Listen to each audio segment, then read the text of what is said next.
Y'all see Annalise losing it. Lord, she in here dancing with a vodka bottle, Jesus. Lord help her. Yeah. Come on in, girl. Woo, turn up, baby. All night.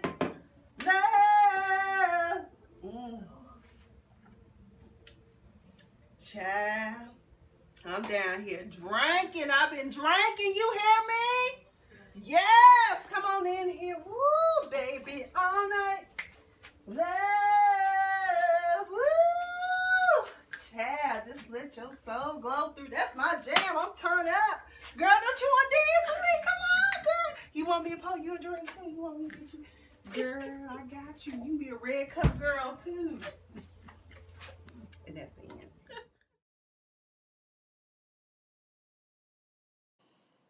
Annalise is drunk out her fucking mind.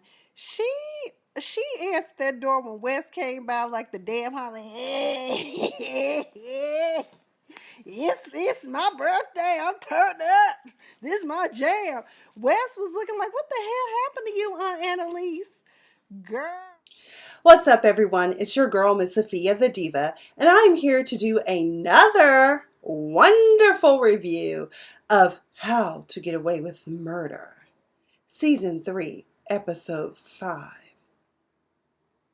It's about Frank. Yes, honey, and in this episode, it was indeed all about Frank. But we also saw Annalise, and if you enjoyed that wonderful reenactment of Annalise in her drunken state, feel free to thumbs up this video, share it, comment, but let's talk about Frank, or as I prefer to call him, Frankie baby. So in present day, we have Laurel, I guess, hanging on by a thread. The baby is apparently still alive because they perform a sonogram on her, so you hear the baby's heartbeat.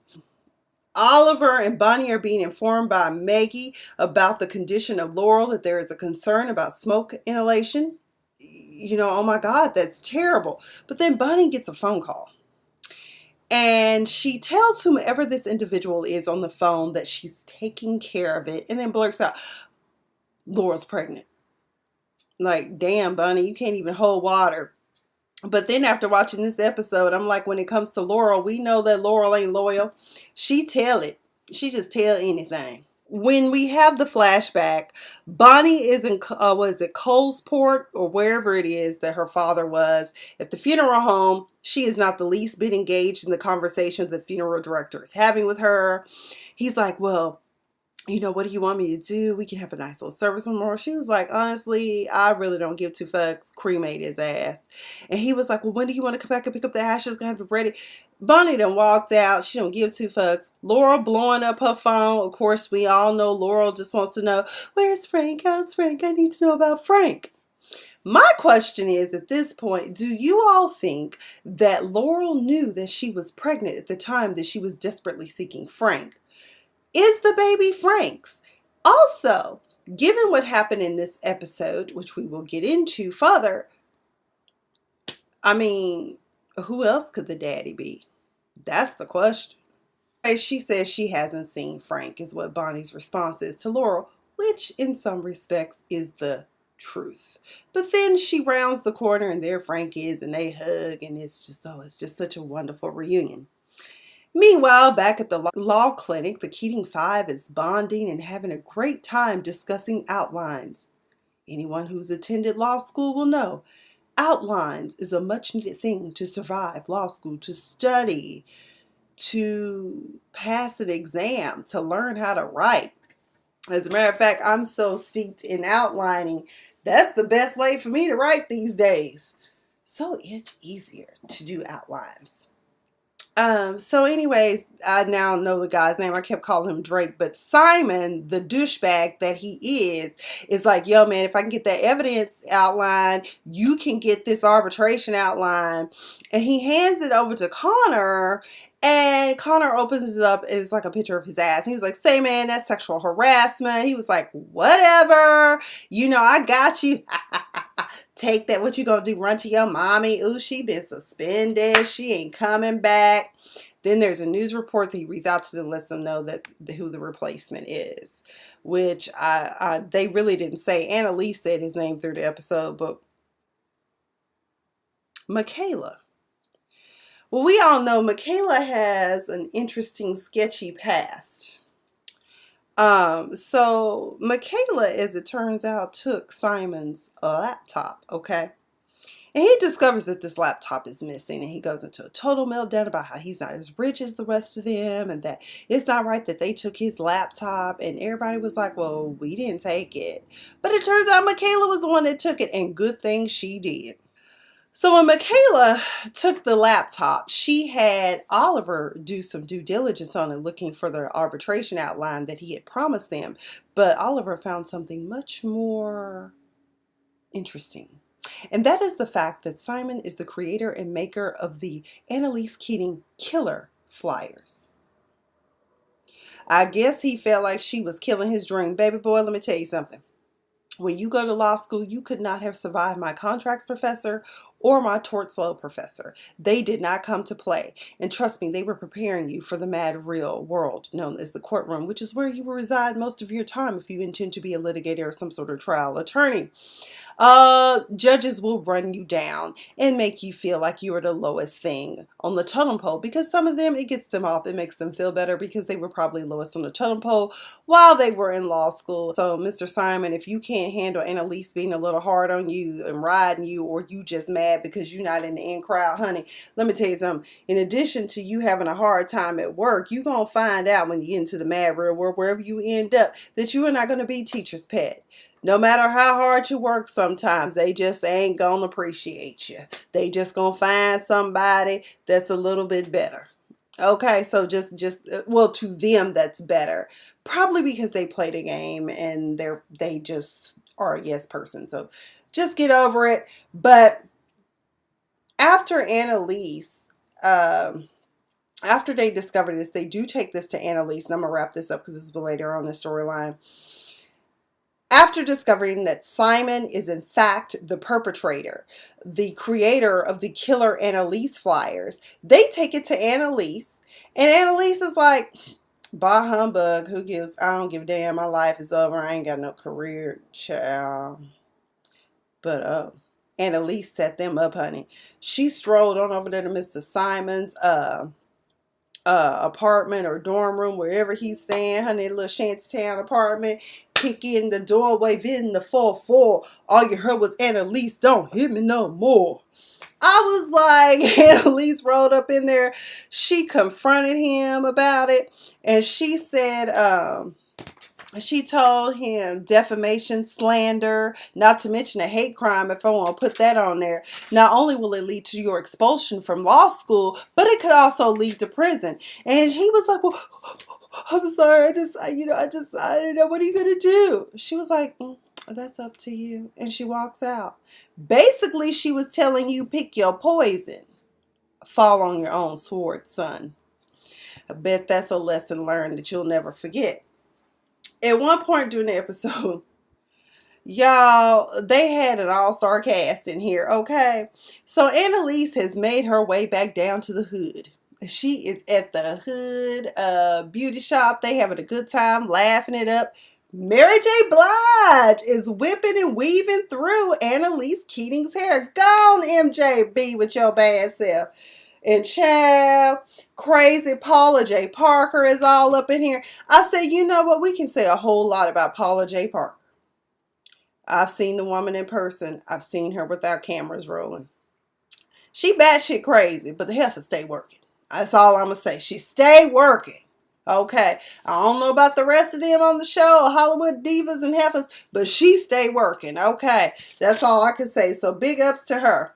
And so Mary J. Blige is kind of like art imitating life, because, you know, back in the day, I don't know if it was a 14-year addiction, but apparently Mary J. Blige herself had an addiction at one point, I think, to cocaine, and especially when she was involved with KC. So she talks about, you know, how she was down and out for 14 years, and just like Ray J said, cocaine is a hell of a drug. All right. But God delivered her. Amen. And Jesus wept. So that was probably good for Annalise to get back, and get her a nice little sew in. At one point in the show, during her conversation with Bonnie, Annalise is reminded that, Heffa, in order for you to get your license back, you might want to take a look at this list of AA meeting groups that I left for you. And so she goes, it's her first time. She was like, do I have to really participate? I really don't feel like standing up and sharing my name. So when she stands up, lo and behold, guess who's there? What's her name? President Hargrove, her messy behind. Child, her yes woman step and fetch itself. So she's like, oh my God. She was looking like, oh my God, someone else is here that I know. I guess so much for anonymity. But after the meeting, Annalise can't leave well enough alone, so she confronts President Hargrove again about, the fact that, about her suspension and the fact, or her removal of her loss of her tenure at the university. And then, of course, President Hargrove, like, I got to point to Palouse. I got to stand up to her because Annalise is nothing but a bully. And so she's like, Annalise, you just need to leave it alone, okay? Okay. Because Annalise was like, I can't believe you named dude as my replacement. But when she gets back from the AA meeting, it seems as though Annalise is ready to turn over a new leaf and take serious control of her sobriety as well as her personal life that's currently in shambles. And one of the things that I'm always been a proponent of, and that is self-care is the best care. We must self-preserve and take care of ourselves if we are going to be good to anyone. And so Annalise is weighing herself and getting rid of all the liquor in the house, boxing it up. And it's really, and even shaving her legs, honey. How long had it been since Annalise had shaved her legs, honey? It must have been a while. But maybe shaving her legs wasn't such a good idea because there's Nick, there's blood, and then she has a flashback to the time when her and Sam were together and were trying to have a baby. Which I'm going to crisscross these stories now at this point. So, as you know, Annalise's deceased husband, Sam, was a psychiatrist or a psychologist. Probably just a psychologist. I can't remember because a psychiatrist, she prescribed meds. But he was a psychologist and he also worked in a prison. And that's how they picked up Frank. Okay, that's how Frank the puppy came to be Frank Delfino the fixer. Okay. So he went to go visit him in prison. Frank had been in and out the prison system since he was 13, just doing all kinds of bad things. And so Sam offers the services of his wife, and Annalise learns of the story. She goes to see Frank, and it's like, I really don't know if I can help him, but okay.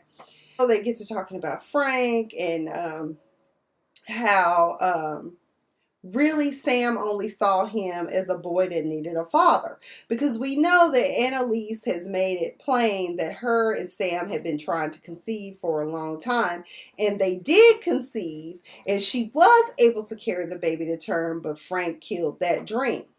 And prior to that, she told Sam, she said, when was the last time you touched me? You want a baby so bad, I guess I'm not enough. You haven't touched me since I decided not to do IVS, which is in vitro fertilization. And he's like, that's not true. I really, love you and you are enough for me, baby. Let's do this thing. So when she nicked herself, that's when you see the series of that Annalise suffered long and hard trying to have a baby. I mean, she was standing there brushing her teeth in one scene and blood was just dripping out between her legs. So maybe self-care. And then I think part of that is what triggered, in addition to trying to get all this pushback from President Hargrove, I think that's what kind of triggered her over the edge, and she decided, fuck it, I'm just going to live it up and drink. Because honestly, when she was throwing out the liquor bottles, call me crazy, but I think she should have been pouring all that shit down the drain, unless you want to donate it to the law clinic's Christmas party festivities. I'm just saying. So Annalise is having a party of one. I'm often told that alcoholics drink alone, but that's not true because there's nothing wrong with a glass of wine every now and then, or In my case, a whiskey sour, Maker's Mark is always preferred. But Annalise is getting turned up, toasted, and tilted, honey. She's singing, she drunk calling people. She called Nate, talking about you are so lucky I sent you away. You shouldn't be part of this mess. I got a lot to tell you. Wait till I see you next time. Click. But meanwhile, while Annalise is calling him, he laid up with none other than Renee wannabe Atwood Keating. Okay? She want to be Annalise so bad. And so when she came out, I was like, why is he with this goofy heifer? She is so thirsty. She's like, oh my God, if the women in my office knew that I was with you, they would be so jelly. Oh my God. And he was like, we gotta keep it on the down low, so no one has to know. I was like, that's right, Nate, because you don't want nobody to know you using that jump off, honey. And she was just talking about Annalise. He was like, I really don't want anyone to know about our little secret. You're my little secret, and that's how we should keep it. Because the last time I was an attorney, it just kind of didn't work out too well. And she was like, I'm way more mature than Annalise. Oh my God, the nerve of that woman. Can you believe she's claiming that she's an alcoholic so she can get out of her suspension? And she'll probably get it too. Oh my God, she has like 9 lives. And I'm like, you dumb as hell, Renee. First of all, if you want a man to get over a woman and be attracted to you, you do not sit up there and talk about her. He just got out from over and under and on top of Annalise, and now he laid up with you. He just using you to release some attention, because, I would feel some type of way if the woman I'm in love with that I've been trying to look out for call me a bitch. I'm just saying. But Nate ain't here for you, girl. So anyway, talking about... I'm not like Annalise, and I don't want to be. I was like, girl, you will never be Annalise because you're too busy playing checkers and she playing chess. Checkmate, next move. In the middle of this drinking binge, little young Wesley stops by to check on Auntie Annalise. And boy, is he in for a tragic and train wreck surprise. Did y'all see how Annalise answered that door, girl? Y'all, she looked like the Hobbit answering the damn door. Hey! Or like the Wicked Witch, on Halloween. Come on in, my pretties. Oh, hey, Wes, turn up. He's like, Annalise, what the fuck wrong with you, girl? And it's a good thing that Wes was there, because I think there is a weird dynamic with that relationship, as far as it's like a mother and son, aunt, nephew. And there is a very interesting exchange of words between them when, after she up here talking about this my jam and she drunk out her damn mind, dance with the damn vodka bottle, Lord. Wes has to see all this, and then eventually she does what most drunks do. They start crying and they start having these are my confession moments. And she was telling him that I know you don't like me. You shouldn't be here. You shot me. I know you hate me. And Wes is like, no, I don't. And she asked about Maggie. Is she good to you? And he's like, yes, she's good to me. She said maybe too good to you. Nate's good to me. He's too good for me. They're just too good for us. And next thing you know, she in the toilet throwing up. Child, it was just a hot ass mess. And poor Nate, not Nate, poor little Wesley had to give Auntie Annalise a bath and a popsicle and some water and put her in the Depends so she won't pee on herself overnight, and put her in some PJs with the feet in them. I think that would be best. Poor Auntie Annalise. And so she passes out in a drunken stupor. I hope he didn't leave her alone, because I heard you should not leave people who are over intoxicated or highly inebriated alone, because there's the possibility that they could choke or drown on their own throw up, because Annalise did throw up. Let's get to Bonnie and Frank. I'm going to do a complete summation of this. So Bonnie confronts him once they get back to the hotel room that they will be sharing. about, why did you shoot Mahoney? Why did you take Wesley with you? And Frank says, I took him kind of as insurance that Annalise wouldn't come after me. He said he was in fear for his life because I guess, because y'all know I still haven't went back and watched the end of season 2. I guess eventually Annalise found out that Frank was the one that had something to do with her deceased son. He said that he basically knew that having Wes with him would be his protection, his sole assurance that Annalise wouldn't come after him. And then this is when we find out about Frank. We find out that Frank, as I mentioned earlier, had been in and out the prison system since age 13. He did something horrible. We now know how his father ended up being paralyzed. I guess some sort of way he dropped the jack or something. He dropped a car on his father basically while he was working on it. And he was committing all kinds of little infractions just to keep from getting out of prison.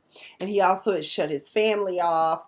And, Annalise noticed, she was like, you're picking fights with guards, you're sexually harassing, inappropriate touching female. She was like, all of this sounds like somebody don't want to get out of prison. You just a straight up moron.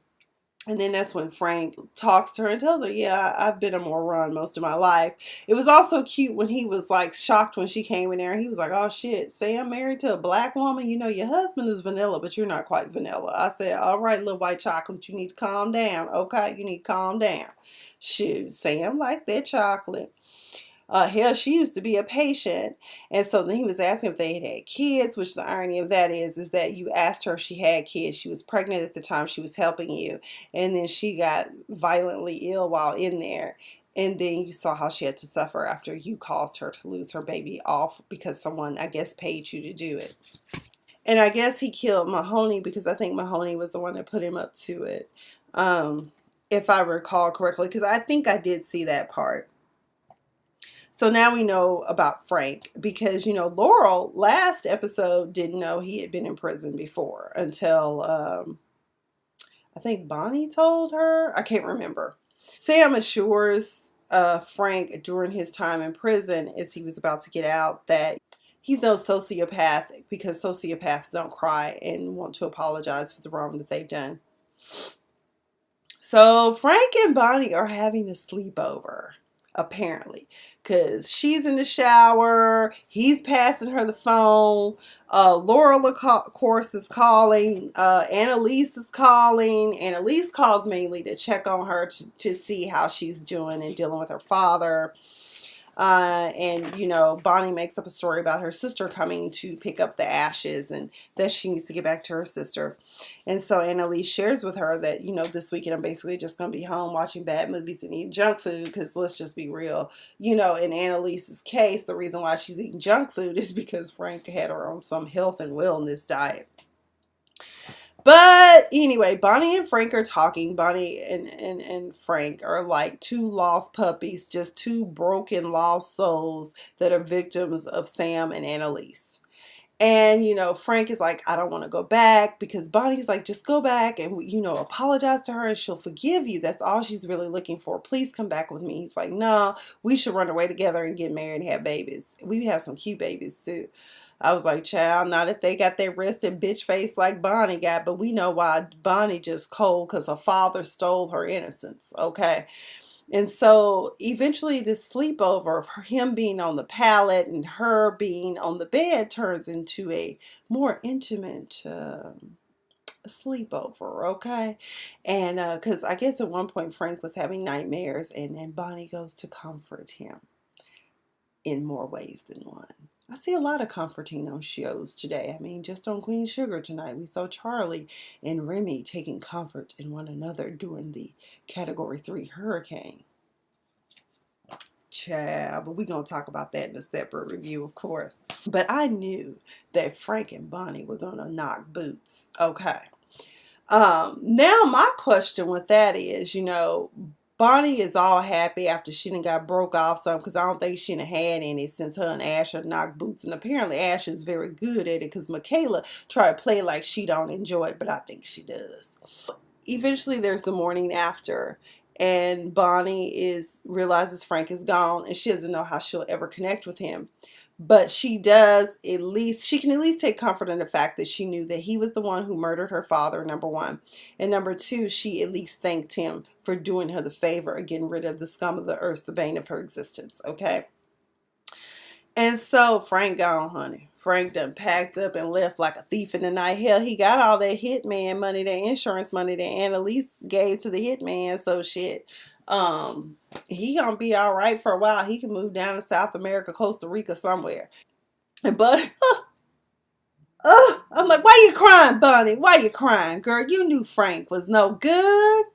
Child, he just left you, girl. You'll be all right unless you need to go get Plan B. I'm sure there's a CVS or Rite Aid or Walgreens somewhere. You might want to get a Plan B. You need that morning after pill, because I'm pretty sure y'all didn't use protection. Which is why throughout this episode I kept wondering, shit, is Bonnie pregnant with Frank's baby too? Child, you just never know. Laurel and Wes. So, Wes had a conversation with his friends in the law clinic, his study group, the Keating 5, about the fact that, he was going to be having dinner with Maggie and her dad. And this dinner that he has is quite awkward because Wes is feeling some type of way about the way this conversation is going. Now, see now where Maggie gets all of her inquisitiveness from. Her daddy was like, so where you from? Who you be with? What numbers do you dial? What numbers do you use to make my daughter smile? And I was like, where's your mom? Where's your dad? You got any kids?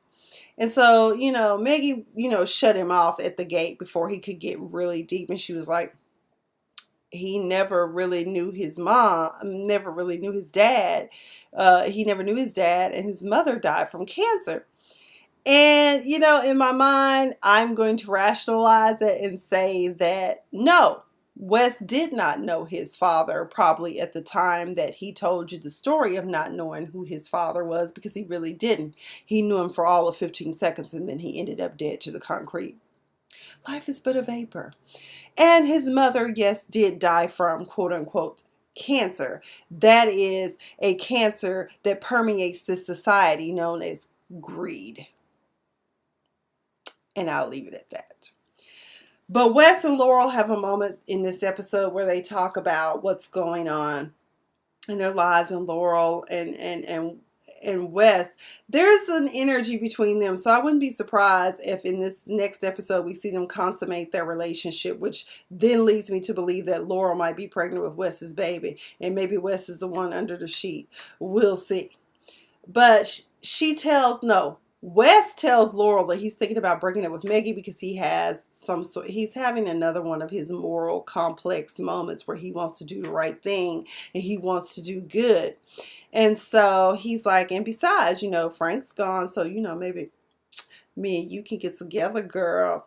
And then Laura's like, oh no, Frank is back. He's in Coldsport with like Bonnie. Isn't that wonderful? Wes was looking like, hell no, it ain't wonderful. He trying to kill Annalise. They end up going to see Annalise. And, Wes is like, tell her now. Say it. Eat cake in me. No, and she was like, well, Frank's back. Bonnie's with Frank in Coldsport. I'm like, God damn, heifer, you can't hold water, can you? No wonder you ended up in the damn basement with smoke inhalation. God damn. And that's when Bonnie walks in, and Bonnie is like, Laurel. And I was like, ooh, Bonnie Winterbottom, as Alex Rogers would say. I'm still surprised that is her last name. And how did I not know that until season 3? I guess I could have looked up the characters on it. I sometimes I do research on the people, but sometimes I don't. So Wes, I'm wondering at the time when he decided to break up with Maggie, was it because of the conversation that he had with Annalise about the fact that their significant others are too good for them? And because Wes knows all the things that he's done, hey, because even at one point Laurel was like, well, maybe Annalise went too far, and maybe we're finally free of her. So, and I think that in some ways Laurel is more so angry at Annalise for running Frank away, which is why I often think that Laurel probably knew she was pregnant at the time that she had been chasing Frank. Another YouTuber that I follow and watch a lot of, because I love her videos, They're very engaging and they keep me focused. Ashley Miller called it, and I can't wait to see in the next 1 or 2 episodes is this connection going to happen. Because let's be real, Nate's gone, Eve's gone, Annalise and that president have a weird energy towards them, and it's almost like this pent up moaning and raging, like, oh, I just want to tear your clothes off and just bump donuts with you, girl. And so that's what I feel is eventually going to happen. So Annalise goes over, shows President Hargrove this $50 million lawsuit she is prepared to file if they don't get information and give her back her clinic and reinstate her as a professor on that campus. Because honey, you don't want to feel the firestorm that I'm about to bring on this campus. I will rain down fire and brimstone to get what it is I want. And so President Hargrove was like, okay, I'll take your truce. I'll make the phone calls and get it handled. And then she was like trying to reach out to Annalise, like, you won't get better alone. I want to be your sponsor. I want to help you. I've tried it on my own. Annalise just looked at her like, bitch, please. Just give me my money and basically give me what I want and make phone calls. I'm not trying to hear you and I'm not trying to think about you. Flash forward, we're now back to present day. Bonnie is still on the phone with this person, and Bonnie says she had no idea that Laurel was pregnant, which again leads me to believe that Bonnie and Annalise probably tried to kill Laurel and Wes. Number one, there in the previews, Wes is acting kind of crazy and erratic and wants to go confess once again. So there's that. Oliver is freaking out. He cannot find Connor to save his life. And I'm like, why are you worried about Connor? You weren't worried about him when you broke up with him.